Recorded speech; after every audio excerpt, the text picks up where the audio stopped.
May nag-comment. May nag-comment. May nag-comment. May nag-comment. Nag-comment siya dito sa ating vlog tungkol sa flyball, magaan versus mabigat.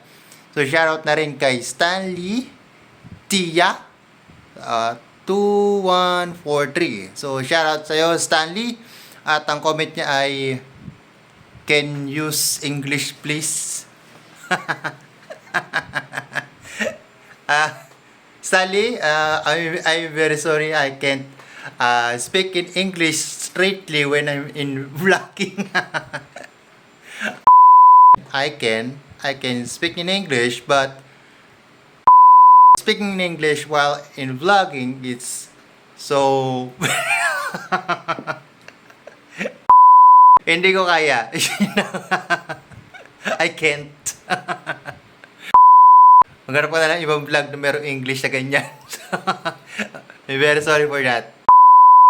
Hanap nga tayo na ibang comment na ano. Eto na lang, nag-comment siya. Ito medyo matagal-tagal na yung video na to. Nag-comment siya dun sa nag-install tayo ng front brake caliper AC dun sa ating Mio pa to. Sobrang tagal na ng video na to. So shoutout kay Tateo Son Santos.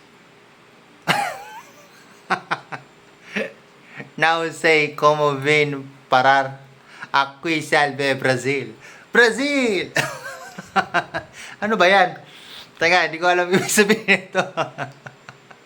Medyo may smiley siya na para may pawis ba.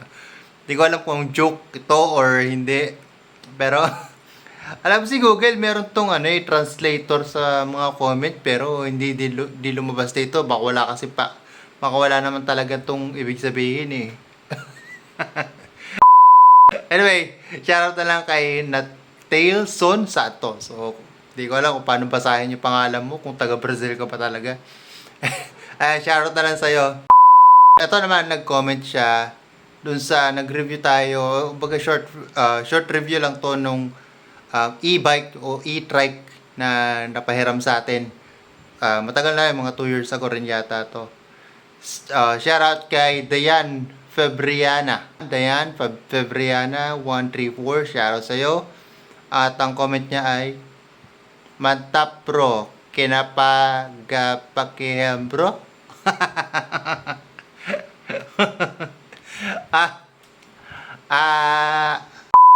Actually, ito na-google ko pa to. Nung way back pa, unang labas ng video na to. At saka meron siyang translator nun eh. Hindi ko alam bakit yung ibang comments hindi lumalabas yung translator sa Google.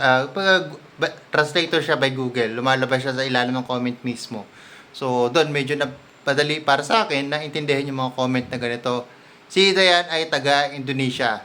At sobrang tagal na natin yung subscriber nito. Actually, marami na siyang comments sa atin na ayun, hindi naman natin pinalalampas yan. At ito pa, meron pa siyang comment patungkol.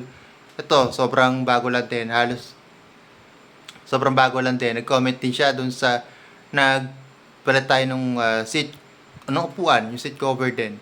So sabi niya, hello bro, motor Mio niya, apaka masiyada. So pagka tinatanong nyo lang dito kung meron din ba to sa Mio Sporty. Yun, mga ganon. So, syempre, nasagot ko naman na yung tanong niya, pero kung nasa Indonesia siya, diyan ka magpagawa, wag dito sa Pilipinas, ha. And, yun nga, sabi ko, matagal na siya nag-comment. Yung unang comment pa niya sa akin is way back 6 years ago. So, yeah. So, nag-comment siya doon sa 2 wheels will be prohibited on EDSA. So, sobrang tagal na ng video na to. Yung comment niya ay English pa noon. Ayun, where is Motovlog from? O, actually, medyo hindi kami nagkaintindihan ng una rito. Pero, ang sinabi niya, ang gusto niya ibig sabihin kasi talaga rito, saan bansa ako nagmo-motovlog. So, yun. Medyo, ipaliwanag ko naman sa kanya, sa Pilipinas tayo. At, kay Dayan Febriana 134, maraming salamat sa suporta, sa pag-subscribe, sa panonood sa mga video natin. Kahit na medyo may konting language barrier, at still commenting on my video and still supporting this channel. One of my dream is to visit Indonesia because Indonesia is one of the most motorcycle populated country in this world. You know what I mean? Patuloy lang ang suporta. Continue supporting this channel. Thank you.